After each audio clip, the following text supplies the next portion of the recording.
ہمارا اٹل فیصلہ تھا، ہم کبھی بھی اپنے عقیدے سے 1 انچ پیچھے ہٹنے کے لیے میں تیار نہیں ہوں۔ اگر اس کے بارے میں، اگر اس کے لیے مجھے میرے اوپر FIR کرے یا گرفتار کرے، یہاں تک کہ میں نے یہ بھی کہا پھانسی کے پھندے پر چڑھنے کے لیے میں تیار ہوں۔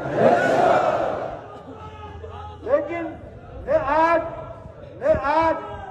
فخر کرتا ہوں، میں آج ایک احساس کرتا ہوں کہ کاش ہم کربلا میں ہوتے۔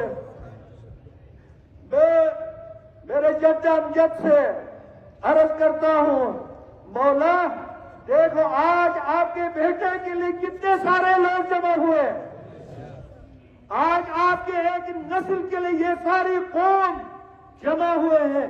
یہ ابھی ایک مختصر سی آواز پر، مختصر سی اطلاع پر یہ لوگ سارے جمع ہوئے ہیں۔ اگر ان کے لیے کام دیں تو شاید کردوں میں کہیں پر پھیلنے کے لیے جگہ بھی نہ ملے۔ حسین